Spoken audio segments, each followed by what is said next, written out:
Welcome back to Sweet Hometowns podcast. Today, I get to flip the script on Mary and ask her a few questions before we talk about our next interview.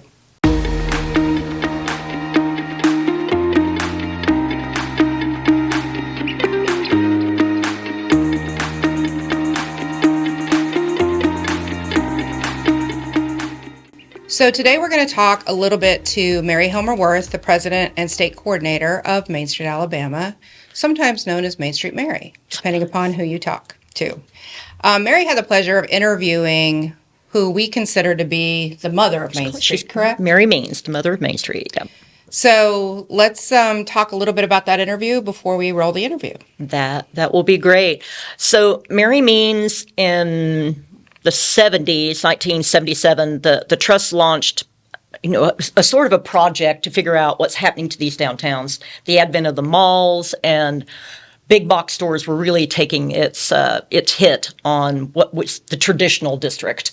And I know we've talked about it before, Jennifer, that when I was a kid, we went shopping in my town of 4,000 people. That's what we did, and you didn't really go outside of that. But by the time I was having children of my own, you shopped all over the place, and everything changed. Now, you can't go back to what it was prior to 1970, but they were really looking at, we're losing the fabric of American life, how we kind of grew up and the things that we hold close to our hearts. Yep. So the National Trust pulled together this group of individuals, Mary Means being a part of that. She and her group, and we'll talk more about that in the Zoom. We had a Zoom interview with her, but it's going to talk about how they pulled it together, why they approached it the way they did, how it kind of started with courthouses and figuring out what you're doing with courthouses that are being abandoned or whatever it was at that point, and then figured, oh my gosh, this is much broader than we ever thought it was going to be, to how do we deal with these businesses just really struggling and figuring out how to keep their town from dying. Okay. One of the things I thought was interesting when we were going through this was that I didn't realize, I guess, that those big box shops, who we shall not mention on this Sweet Hometowns podcast, started in the 60s, early 60s. Like, I had no idea about that. When we were talking through this earlier, I was like, wow, that is crazy that those places have been around that long. I just thought that was really interesting. So I didn't know, I grew up in a really tiny town too. We didn't have any of those types of stores. We had to drive to the big town to go to those. So how does that impact kind of the downtowns, and how did it impact back even up into the early 70s, I would assume? Yeah, well, there was a time where everything you needed you could get in your designated downtown little district, whatever it might be. The pharmacy was there, doctor's offices were there, all the retail was there, groceries were there, everything was there. And I also think it has something to do with the federal highway system, because prior to that, we stayed pretty tight to that 30, 40-mile radius. But the federal highway system comes in, and cars are big, and gas is cheap then, and off you went and did the things. Well, from that, we have a lot of space, and sprawl is a thing, for sure, with us. And the new and the bright and the shiny is what happened at that point. So, people were leaving the downtown district, and it became what had been, the quality place that you would go became kind of the low rent place. And it really started being a problem on blight within the district itself. So. Okay. So you talked a little bit about in 1977 and the project that Mary Means is going to go into more during her interview, but talk to us a little bit about kind of how, just like who the communities were that started that, and kind of that whole little piece in there. Yeah, they chose 3 communities in the Midwest. I don't know why. Mary Means will tell you all of this. It was Galesburg, Illinois. If you've never been, it's fabulous. Hot Springs, South Dakota, also fabulous. I've actually never been to any of those. Chilliwackens now, but fabulous.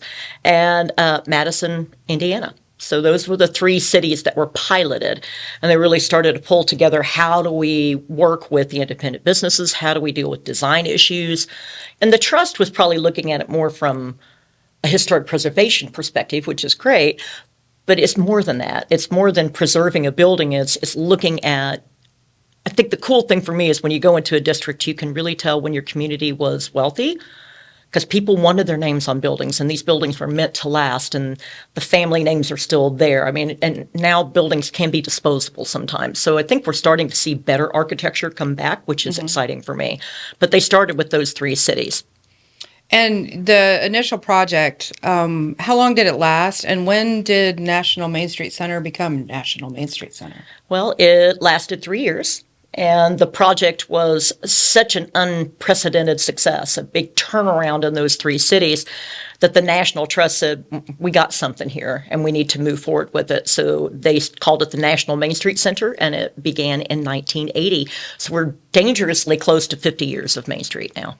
So I had an opportunity to interview Mary Means via Zoom, and it's always fun to talk to Mary. She's got so much information. She has written a book called Main Street's Comeback and How It Can Come Back Again. So if you want to read more about Mary Means, definitely check that out. But we're going to split this into two parts. So there's going to be a part one of kind of how it got started, and then we'll segue into a second podcast where we'll talk about what's happening after it got started. So she'll talk about the background and then what's happened since then. Okay, perfect. Today on the Sweet Hometowns podcast, we are visiting with the mother of Main Street, Mary Means. We're so excited to have her on the podcast today. And if you're new to Main Street, Alabama, here's kind of the quick version. We're part of the National Main Street American Network. It's a grassroots movement that helps communities revitalize their historic commercial districts through design, organization, promotion, and economic vitality. So what does that mean for us as a coordinating program? That means we work alongside the local Main Street programs, the folks that lead the charge in places like Florence to Foley, just here in Alabama. Together, we focus on strengthening local economies, preserving character, and building stronger connections between the people and the places they call home. I'm very thrilled to have Mary Means with us today. I'm going to throw it to her to give her own introduction, and then we'll ask some questions along the way. Well, Mary, it's wonderful to be back together again, even if it's just digitally. You and I have known each other for a long, long time because you've been in the Main Street movement almost as long as I have. So it's a great pleasure to be with you today.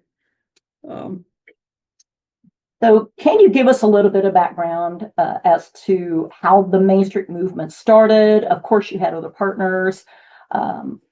Just would like to hear your story on how the Main Street movement started. Well, it kind of started when in the early 1970s, I was hired by the National Trust for Historic Preservation about 3 years out of graduate school, maybe, to go to the Midwest, open a regional office for the Midwest for like 10 states, and basically help preservation organizations form. There just were not any. They'd been around, but it was kind of as a movement, it was fairly new. The National Trust hadn't penetrated the Midwest. It was mainly an East Coast house museum kind of mentality. So I got out to the Midwest and I started trying to learn my territory. I drove around a lot, met people. I was kind of given a list of people who had written or called the National Trust for help. I spent a couple of years just really trying to learn the territory and work with crisis after crisis. Courthouses were a big crisis because generations of deferred maintenance meant that a lot of them were large towers of pigeon poop that were ready to be torn down in the minds of county commissioners. And I realized after a while that we did not have any systemic solutions to common problems that people were, or common issues that people were encountering as they tried to preserve buildings or slow down the wrecking ball. And that we were playing whack-a-mole until we had some way to just kind of systemically say, you got this problem, here's an approach to it. So I first tackled the idea of courthouses because that was such a big one. And we came up with a systemic set of solutions and got them into the hands of the National Association of Counties and the law enforcement assistant judges and all, because they had the credibility with the audience we needed to reach. The National Trust really didn't. And And it really helped because when they started making the case for it, it was a lot more effective. So the next thing I had on my list as kind of really an undiscovered resource or asset was small town downtowns. We all knew about big landmark buildings, Louis Sullivan and Frank Lloyd Wright in the Midwest in particular. And we knew about, great houses and residential and historic districts. But very few people were paying any attention to really the beauty and character of small town downtowns that had wonderful scale. For the most part, many of them had been so financially struggling for years that they really hadn't been demolished yet. Yet, I say. And yet the wrecking balls were beginning to swing there because uh, one thing I soon discovered was selling historic preservation as we were defining it in the movement was just not going over in the Midwest. They're very practical people. And From the West, I know. and we were talking about, you got to do it the right way. And to them, the right way meant ka-ching. It was going to be very expensive. And this is kind of crazy because is it really going to help my bottom line in my business if I restore my building the way you're talking about? So I realized that we really needed to have a message that was a bit different.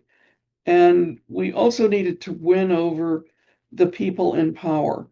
Now, in the 70s in the Midwest, that was guys, it was men.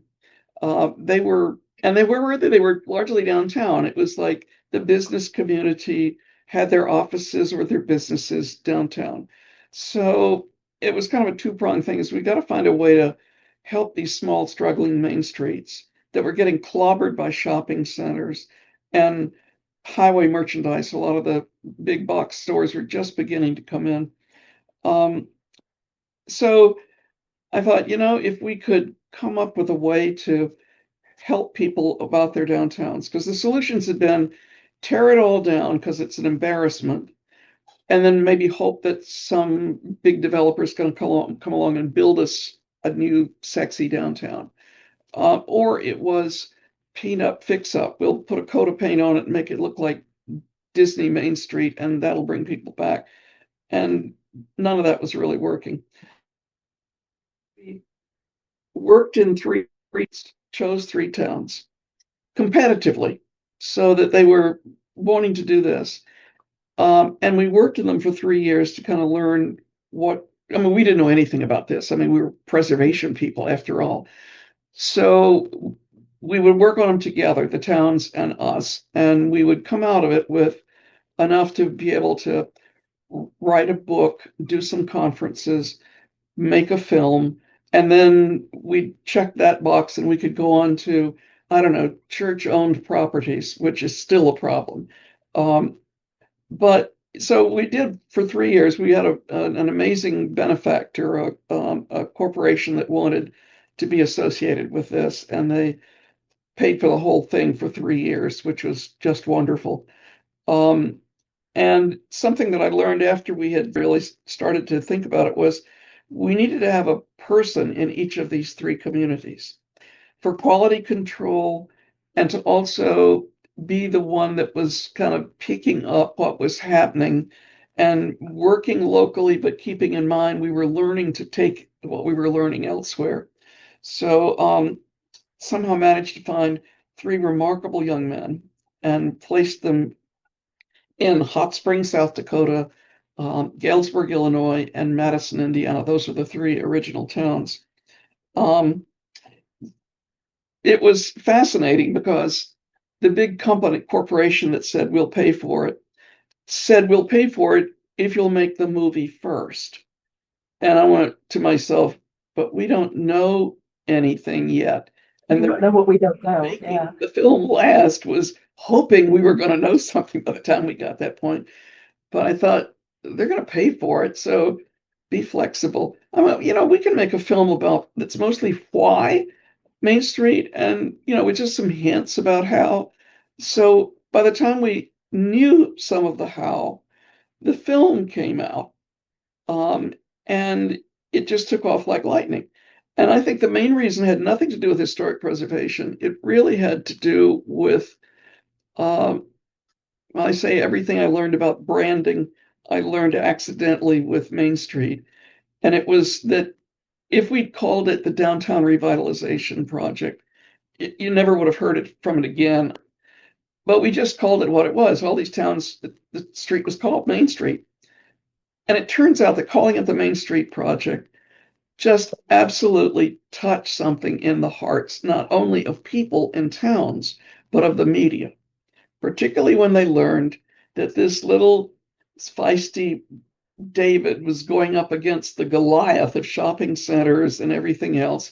It kind of became a natural feature in the media, in newspaper articles, front page of USA Today, the all three television broad at the only time there were only three networks, and all three of them sent crews to the towns and did footage. So it just took off, and it hasn't stopped since. It was supposed to end in 3 years. It's nearly 50 years now, and as you know, it's still going. We managed to keep it from dying on the vine at the end of the 3 years, having to struggle to find the funding to take it forward, and most particularly find the funding quickly enough to keep the three brilliant young men and me and a couple of others together so that we could, in effect, take the secret sauce recipe and spread it widely. We were able to do that. And it's kind of miraculous that that happened. But today is, I think you know, that Alabama is one of about 40 states, and the communities in Alabama are among the 1,700 communities across the country that have been keeping their downtowns alive or bringing them back with the approach that we developed in the course of our work in these original three pilot towns. So it's been amazing. I think it is exciting. I know when I talk to communities, when they're beginning to show interest in Main Street and they ask me, can this work? And I said, well, Main Street works 100% of the time if you work it. It's Yeah. not going to work if you don't work it. So it really is work.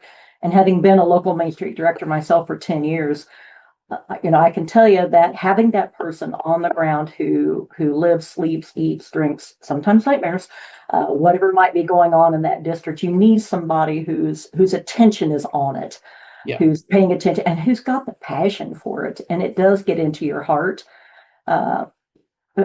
People, because you get to move the needle, you get to change things just a little bit. I think for me, just being able to go back to where I was a director for a long time and see the changes that occurred over time that I got to be a part of. I didn't do even remotely by myself. There's a ton of people working on it, but it's like, I got to be a little piece of that. I can't imagine how you feel. You see it all over the United States, and you got to be a piece of all of those. It's been an incredible gift, and an absolutely unexpected gift that you couldn't have planned for it. It was kind of like an accident, but it's been really pretty amazing.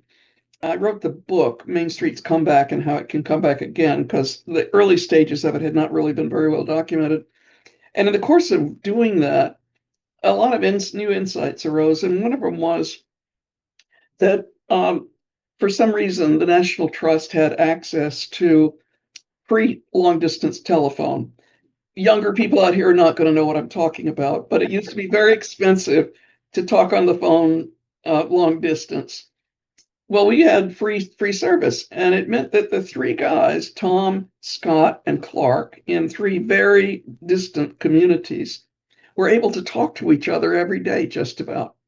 And that was really important because, as a local manager, there are times when something's driving you crazy, but you can't talk to anybody about it because there would be backwash on it and all of that. This was the beginnings of our understanding that there needed to be a network of people to be able to lean on each other at times and to share ideas, but also share the incredible daily frustrations sometimes. The camaraderie is so deep in Main Street. I've been gone from Kansas for 13 years now. I had one board member when I was in Emporia that called me Mary Main Street always, don't think he knew what my last name was, which was pretty funny. And when I go into town now, I still get that. And I've been, because I was with the state 5 years, so I've been gone 18 years from being a local Main Street director there. And I still get called Mary Main Street when I go in town. It's like, so it just never really goes away. And I think one of the things that I find most fulfilling at this stage in my life is I now go to the National Main Street Now conference. And for years and years, I've gone to conferences. I've spoken at conferences, everywhere. And this one is unique. It is the spirit that is in the room or in that conference is like nothing I've ever seen or felt. Every person who works in this, whether they're a volunteer or a paid director or a mayor or whatever, they're all incredibly excited about what they're doing.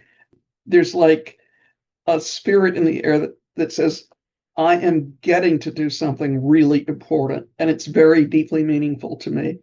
You don't see that anywhere else. You really don't. You really don't. I know when we hosted the national conference in 2024 here in Birmingham, I think you call them raspberry shirts. We had bright pink shirts for our volunteers, and they were everywhere. But I still see those shirts. I go into communities going, these people still wear these volunteer shirts, and they're bright.